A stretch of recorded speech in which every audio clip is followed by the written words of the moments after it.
the stable table. We've actually just released, as most of you in this call have seen, the announcement for the founder stables. Super exciting, value that we're going to be giving back to our community that's here now. Obviously, with the intention of, mass adoption over time. This was just another way we could give back to our founding community.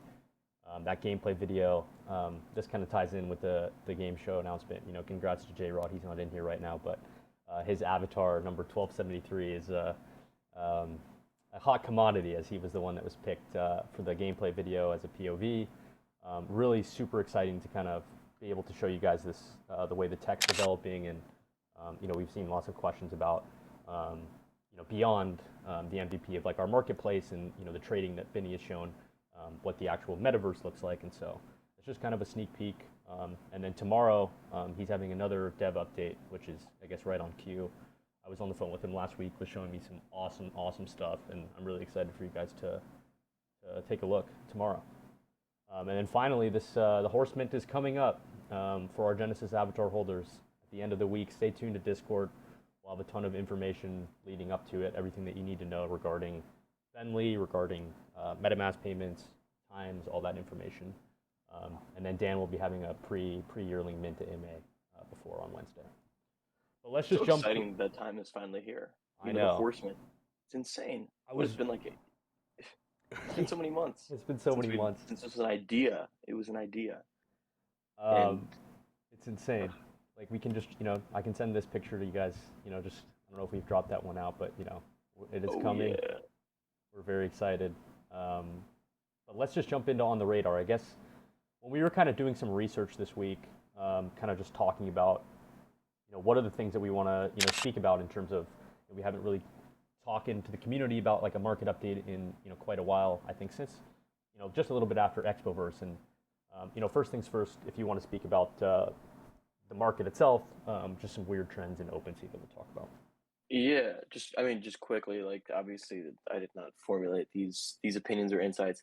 Get this from like some newsletter, but like the Fed is projecting hiking rates to 4.6% by the end of 2023, and Papa Powell came out and said there's no painless way to lower inflation, which means that there's more pain incoming. So things are not like getting better, and it just shocked me to see like how obviously like I'm a degen at heart, but like how the NFT market is how there are still like projects that we've talked a lot on here about like not roasting other things, but really saying the importance of like utility and like actual value outside of something just like looking cool.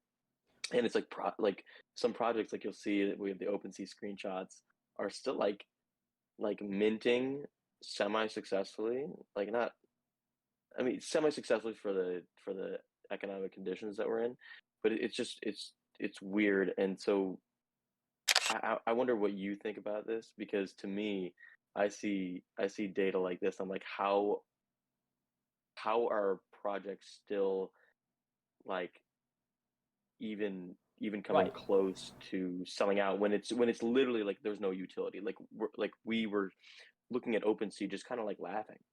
Yeah, we'll send this picture in a second, and I think I want to get Troy's input on this as well, because I think he'll have a pretty funny response. But when we look at this like initial screenshot of the way that like ETH and Bitcoin have been moving around, I've been trying to like maximize my purchases. I buy quite frequently, but I'm also in that kind of mindset where I've seen what's kind of happened in the last couple of months, and I'm kind of scared to keep buying. But at the same time, I have that conviction to where, the 1300 versus 1150 versus, 1050 is not really the end of the world for me. So it's just about trying to stockpile as much as I can with the anticipation of it going up. I think when you put this in your notes, the part on the housing market, this isn't related to crypto, and I don't think we've ever on this show talked about like economics outside of crypto, but I thought it was really interesting because, on a more personal note, my family is looking into the real estate market, and there are certain things that are deterring us from going through with certain things, and I think it's pretty interesting to see that this is kind of dropping down. This correction is kind of making way to the crypto market, and we're getting a sense of people not really maintaining conviction in their decisions, and so they're not really going to make a big purchase such as buying a house. But at the same time, who's going to make a big purchase and buy a $20,000 Bitcoin? I think that's that's kind of where we're looking at, like, how does it affect blockchain? The technology is there. It's just a matter of getting through the current economic state without too much friction. And I heard that word this week, and I thought that was really good. Friction. Yeah, I like that too. we've never Cool. said that word before. Friction. But let's It is all let's about friction. let's take a look at this OpenSea. We can get Brick and Troy's thoughts here too quick. But um, did I send the wrong Yeah, this was screenshot? the. I I sent believe the this. wrong This is like. screenshot. Give me a sec. We were taking a look at a few days ago. We were just saying, okay, what's trading right now? What's hot and trending? Twitter is Twitter. There's always drama, but what are people actually buying? And so when you look at these, like the top, I guess this is what, the top 20 or so. Yeah. Heard of This ENS, is the. obviously, and heard of Genesis Box. That's Doodles, but genuinely, and I don't know if this is me just being wrapped up too much in silks, if this is me not paying attention, is it if it's me being too busy, and pose this question to the audience. I genuinely haven't heard of any of these other projects. I would say so too, but except I don't know if it's on here, but Rang. Okay, for some reason Rango's not on here. Maybe I did this screenshot from a couple days ago, but there is this new project called Ranga that I've seen a lot on Twitter, and besides that, and obviously like ENS and the Doodle stuff, I'm with you here. Right. And so that like extends the question to like Troy and Brick. Like, what do you like? You guys, I'm sure, you know, haven't heard of any of these projects. It's like, what does it make you think about when you see something like this? Like, is it, thoughts about the traditional PFP, regime that we're trying to get behind? Is it, more utility based? I'm just thinking, like, for me, it's like I look at these things and I can't even make sense of what it could be. You know what I mean? You know, so truth be told, I wasn't ever really an NFT Yep. crypto guy. So I, since the idea of silks came and with the due diligence, and so I started following it a little more. But I spent about 20 years in the finance world, right? So um, I I honestly believe what basically kind of what you said. You're so wrapped up in silks. That's all I think of in a financial arena. I'm not really so concerned about other NFT projects. I'm not really so concerned about what Ethereum is doing. I really am more concerned of what the racehorse industry is doing, Yep. and that's basically why I have all the confidence in the world our project will survive every downturn in a market. And the basis for that thought is so everyone in the outside world always thinks that when the stock market does really, really well, that's when they're going to invest in a certain sector, right? Like if the finance is doing good, people take more risk. They buy internet companies. If rumors are that biotech, everyone gets into finance and oil and whatever it is. In the racehorse industry, a crazy statistic is when the stock market's doing great, the racehorse industry does great. Yep. But when the financial markets have a downturn and you cannot find areas in a financial market to invest, the racing industry does even better. Yep. So Oh, when you go ahead and you look at statistically in this year's sale, like this year from last year, which was another record year, is even bigger. And the reason being is there's so much new, fresh money that is coming into the racehorse industry because there's this term called dead money. When you invest in the stock market, it's dead right now. When you buy, other sectors in the financial world, in my opinion and other people's opinion, it's dead money. In the racehorse industry, there's proven parts of the racehorse industry called pinhooking that we all exploring and starting talking about that, statistically has outperformed the S&P for 21 straight years, right? During market crashes and everything else.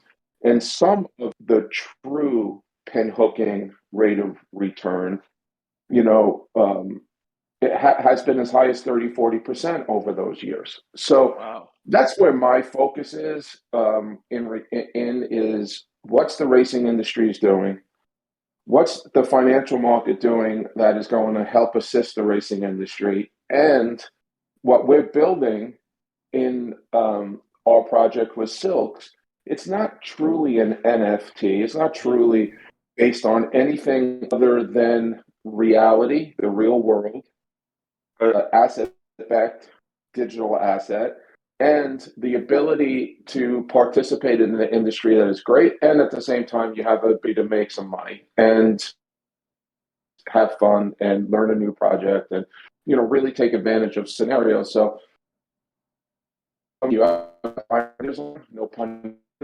I just want to make sure that anything that's happening in this outside world doesn't affect Silks, because that's my only concern. And that's great. I was going to leave. You mean you hit the nail on the head. I mean, that's the biggest reason that we kind of made the switch with our economic model or tokenomic model, with kind of tying it to the USD and kind of trying to protect ourselves from any potential financial undoings that may occur in the future, whether it's with crypto or not. It's more important just to be on the safer side. And I think that's kind of, you guys are hearing his thought process on why this was so important to the team. So yeah, thanks, Troy. Yeah, it's cool you mentioned that it's like less of an NFT. Obviously it is an NFT, but it's basically like, the cool part of this is that it's backed by a real world asset. And the NFT technology just happens to allow Silks to be able to like distribute earnings and winnings in a unique way, and allow you to fractionalize ownership. Yeah, I just like the way you put that. And then just following up on this, like most things that we've never heard of on that list, like if you just look at the floor prices combined with volume traded, on the right side, I'm not going to say any specific names, but like 0.08 versus 15 ETH in 24 hours, it's respectable, but at the same time, it's not. Is it respectable in terms of a small project, trying to make waves? Of course, but it's not what we're used to seeing in terms of like OpenSea trending, and so I just think it's important to understand the shift of the market, especially, with something like Utes. I put it on here again, the third time we're talking about it, because they kept running into issues. The initial mint or their Twitter accounts got suspended, so they weren't able to fully dish out their whitelists. So that forced them to move the mint. Everybody was ready for the mint, and then there was like a contract bug. So they had to move the mint again, and then it was just a mess. The whole process was a mess, but they were still able to do well because of the hype surrounding it. And I think that's kind of just a testament to the market that if there is something good there, then people will be there for it. It's just a matter of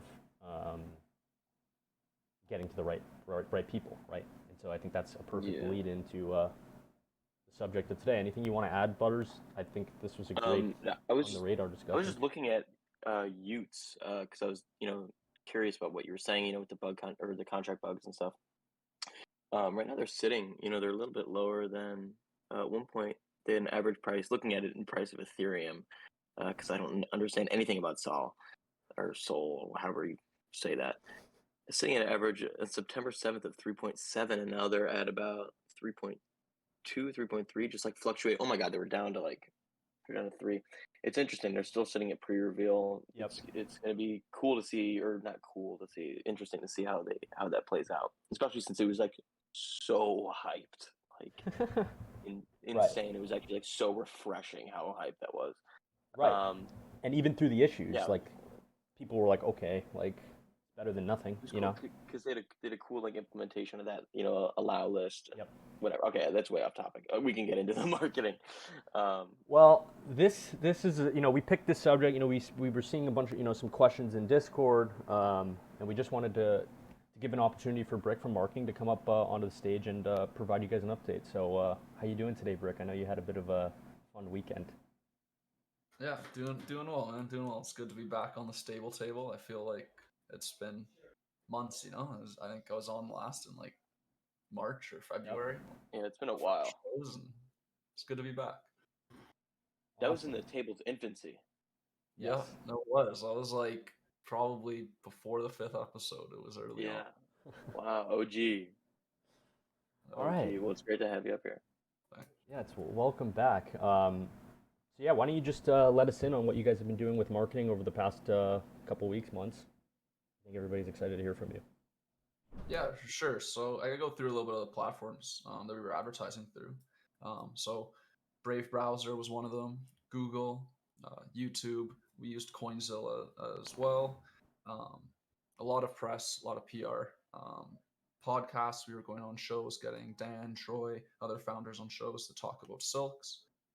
We did a few partnerships as well, VSP, KOD, and we kicked off our affiliate program just over a month ago now. It's been a pretty big hit in the community. So, yeah.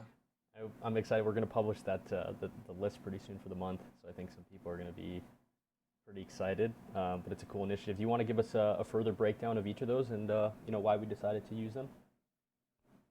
Sure.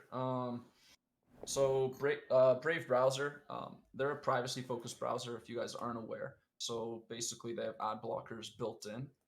So people that are using Brave browser, there's no way to actually advertise to these people unless you're doing it through the native ads inside Brave browser. And another reason outside of that that made it interesting for us to want to market there is Brave browser users have a crypto wallet built in, and to receive ads and see these ads, they actually have to opt into the ads, and they receive crypto for viewing the ads. So we figure this is a market that we're targeting, that we already know people are using crypto and are in the space. So that's why we chose Brave. Getting That's into cool. yeah. I've used Brave before. Yeah, same. I used Brave I before didn't I was know in that there was a crypto. wallet. I used Brave for I think this is 4 years I've been using Brave, and the first 2 years I didn't even realize you could turn on the ads to get paid. Same. So it's pretty sweet. You make like 20-30 bucks a month just No with that. way.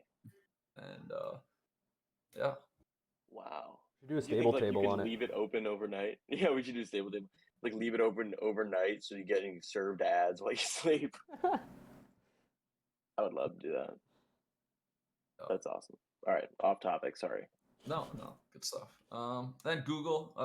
If you guys aren't familiar with how you advertise on Google, a lot of it is keywords. So, when people are searching for certain things, horse racing, play to earn, fantasy sports, we were targeting all those. Lots of keywords, and literally hundreds of them. So I won't go, obviously into each one.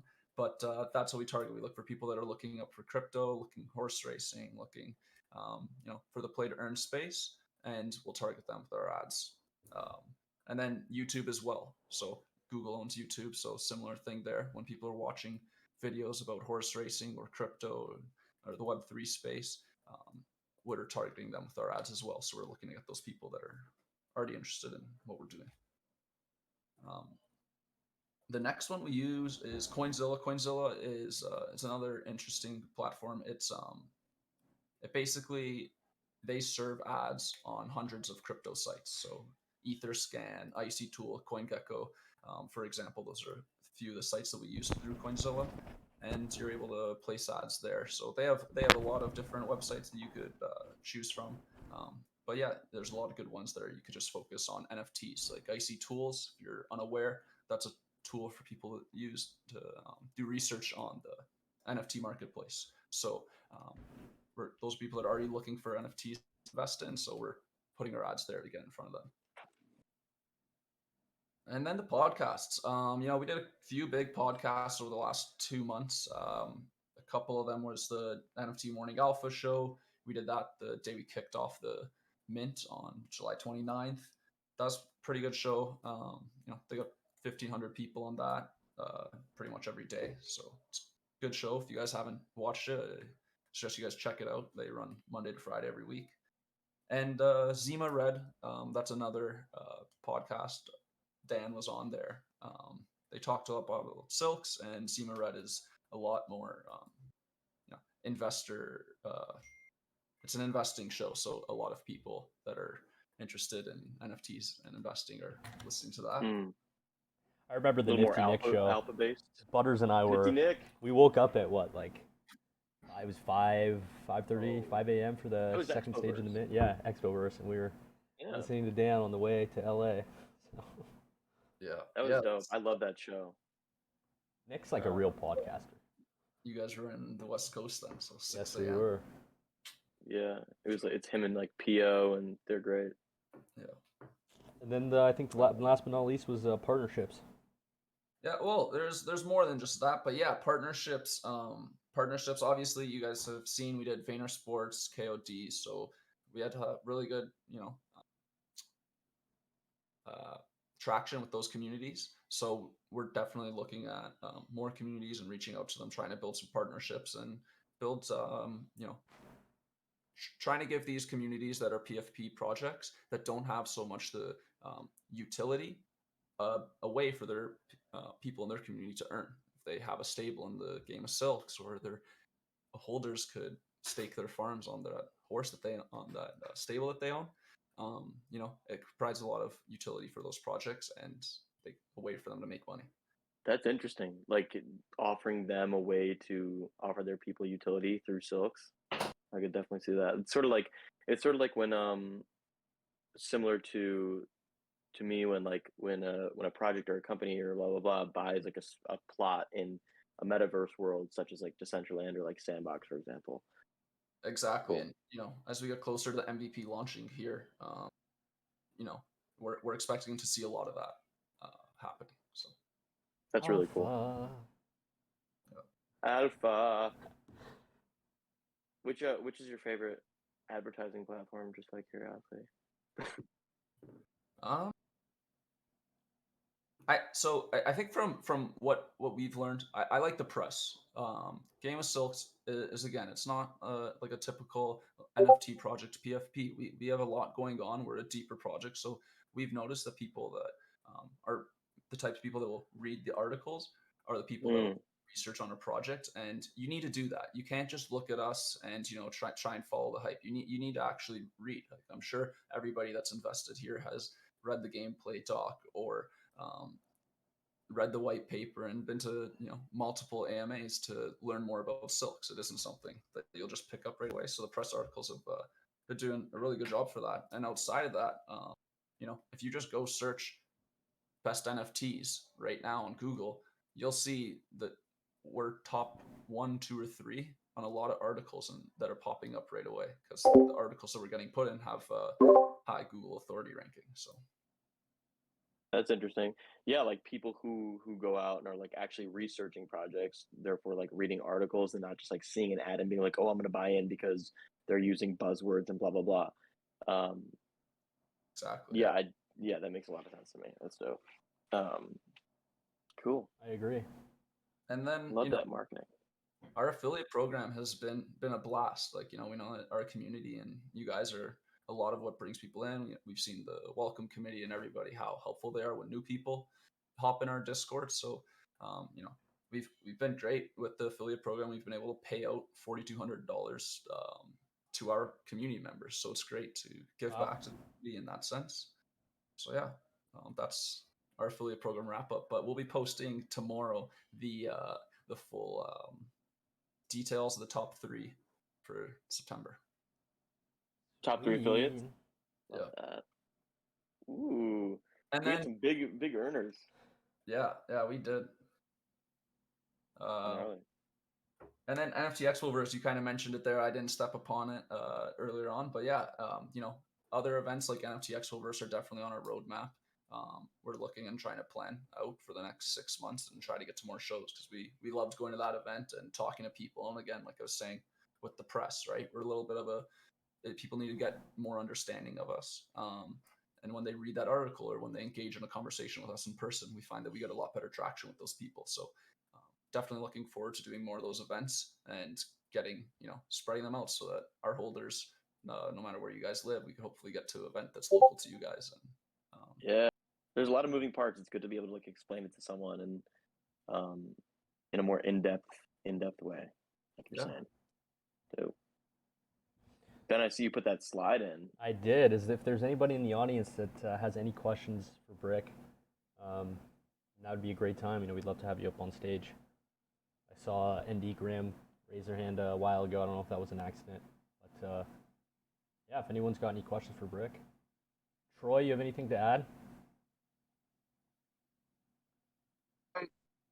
The most important part of this project, especially with the marketing, is that our philosophy is to grow this community organically, which is, the hardest thing to do, but it's also the most important part why our community is as strong as it is, why it keeps on growing. Um, if you really think about who we are and what we've accomplished in the short term that we've done, um, if you think about it, we started this project a year ago and we started building this community and having people buying the gateway to play this game, our avatars, and especially our Genesis avatars, and what they turned into, and how much value we put into the Genesis avatars for our community, again, to grow organically. And we built a community that literally had to wait a year, right, to go ahead and start to participating now into a game, which is coming very, very shortly. That is not only unheard of, but at the same time, for a new company to do this just says a lot about the project. And it says a lot about our philosophies in marketing. And I just wanted to let the community know that everything that we have tried to do and accomplish strategically was for the longer term project, because we're not a project. We never felt like a project that we're going to be a very short term project. This is a 10-year project for us. We have already focused of where we want to be 10 years from now, and how we're going to get there. So the most important part, again, of everything that we've always done is to build the confidence of our community for them to be able to go ahead and speak to their friends, their neighbors, their colleagues. And it's hard. Sometimes people don't understand it, but at the same time, that's our only focus, is to build an amazing brand organically. Awesome. I mean, I hear you speak about this all the time, but I think it's great insight for the community. So, um, thanks a lot. Again, if there's any questions for Brick or Troy, now would be the time. Yeah, we got some hands up. Sent an invite out. Love that. Not sure if it was a mistake. Oh, NDgram. Give it a minute or I two. hope I hope no one asks me about my handicapping over the weekend, because that's been horrific. So All right, I'll be that person. How was your handicapping over Yeah, the how was weekend? it? no, it's been horrific. I couldn't pick a winner if it was if there was two horses, but we did finish second. Tropical racing the other day at Gulfstream Park with the first time starters. Nice. Oh wow. Awesome. Nice. I know Let's we're go. going to announce our winner pretty soon for our handicapping contest. We did have somebody that picked 3 correct races, so you'll be getting an avatar. Other than that, yes, sooner or later people are going to be buying Tropical's horses, so which is pretty cool. Um, but yeah, I couldn't hit a side of a barn this weekend. That's how bad it was. It's all good. Some weekends you miss, some weekends you hit them. All right, everybody. There's no more hands. We're gonna Look at close that out this Tropical. show. Let everybody get back to football, get back to their Sunday, and we'll see everybody tomorrow morning at Benny's AMA Dev Update.